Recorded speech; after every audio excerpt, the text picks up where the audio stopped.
السلام علیکم میرے سننے والے، کیسے ہیں آپ؟ جمعے کی اس بابرکت ساعت میں ایک دوسرے کو دعاؤں میں یاد رکھیں۔ جب آپ دوسروں کے لیے دعا کرتے ہیں تو اللہ تعالیٰ وہی دعا آپ کے حق میں بھی قبول فرما دیتے ہیں۔ ہدایت مانگیں، ایمان مانگیں، صحت مانگیں، بلکہ وہ کریم رحیم رب دو جہان کا مالک ہے، اس کی شایان شان مانگیں، جھولی پھیلا کے مانگیں اور رو رو کر معافی مانگیں۔ اللہ تعالیٰ ہمارے گناہ جو جان بوجھ کر ہم نے کیے اور جو انجانے میں کیے، اللہ سب کو معاف فرمائے۔ آج میں آپ سے حضرت ایوب علیہ السلام کا قصہ بیان کروں گی۔ بہت پیارا قصہ ہے ان کا، اور اس میں یہ قصہ ہمیں سکھاتا ہے کہ صبر کیا چیز ہے۔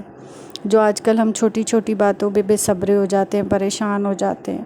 حضرت ایوب علیہ السلام کے پاس دولت، دنیا، زمین، کھیت، اولاد، ایک جگہ آتا ہے کہ 14 بیٹے، ایک جگہ پہ آتا ہے کہ 16 بیٹے، بہت مالدار تھے وہ۔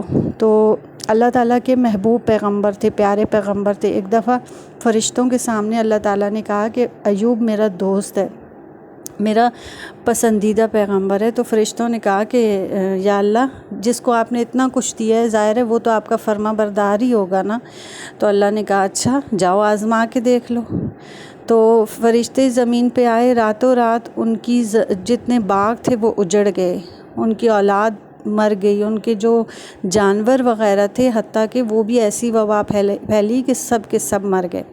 اور حضرت ایوب علیہ السلام کو اس طرح کی بیماری لگ گئی تھی کہ وہ پھر 1 دن نہیں، 2 دن نہیں، 2 مہینے نہیں، 2 سال نہیں، 16 سال تک وہ اسی حالت میں رہے، اس بیماری میں، نہ کھیت کھلیان، نہ اولاد، کچھ بھی نہیں۔ ایک دن حضرت ایوب علیہ السلام کی بیوی ان کے پاس آ کے بیٹھی اور فرمایا کہ ایوب علیہ السلام اللہ تعالیٰ سے دعا کیوں نہیں مانگتے اپنی صحت یابی کی؟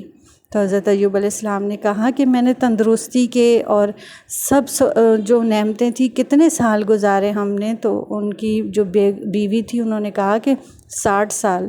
تو حضرت ایوب علیہ السلام نے کہا تو 60 سال ہم نے اس طرح گزارے، تو 16 سال ہوئے تو میں کیا اللہ تعالیٰ سے دعائیں مانگنا شروع کر لوں؟ جس حال میں اللہ تعالیٰ رکھے وہ حال بہت اچھا ہے۔ تو بس پھر جیسے ہی ان کا یہ کہنا تھا نا، تو ایک دم فرشتے اللہ تعالیٰ کی طرف گئے۔ تو اللہ تعالیٰ نے کہا کہ ہاں بتاؤ میرے فرشتوں، میرے اس محبوب نے کیا کہا؟ تو پھر اللہ تعالیٰ نے حضرت ایوب علیہ السلام کو ساری کھیت کھلیان بھی واپس آ گئے، وہ صحت مند بھی ہو گئے، اللہ تعالیٰ نے انہیں اولاد سے بھی نواز دیا۔ تو ایک دن بیوی نے کہا کہ ایوب علیہ السلام وہ دن اچھے تھے بیماری کے کہ یہ دن اچھے ہیں؟ تو حضرت ایوب علیہ السلام نے کہا کہ وہ دن بہت اچھے تھے، جب میں بیمار ہوتا تھا تو 24 گھنٹوں میں ایک دفعہ اللہ تعالیٰ مجھے خود پوچھتے تھے۔ تو میرے وہ دن بہت اچھے گزر رہے تھے کہ اللہ تعالیٰ مجھے پوچھتے ہیں۔ اب میں ٹھیک ہو گیا ہوں تو پھر اللہ مجھے نہیں پوچھتے، کیونکہ بیمار کے ساتھ کہتے ہیں نا، بیمار کے ساتھ اللہ تعالیٰ خود ہوتے ہیں۔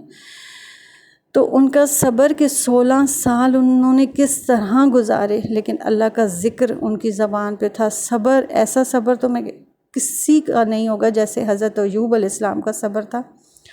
تو ہمیں بھی دعا کرنی چاہیے کہ یا اللہ ہمیں ہر معاملے میں صبر دے۔ یا اللہ ہم چھوٹی چھوٹی پریشانیوں میں اتنے پریشان ہو جاتے ہیں، ایک دم گلے کرنے لگ جاتے ہیں اللہ کی ذات پہ کہ اللہ یہ بیماری میرے ہی لیے ہے، اللہ یہ پریشانیاں میرے ہی لیے ہیں۔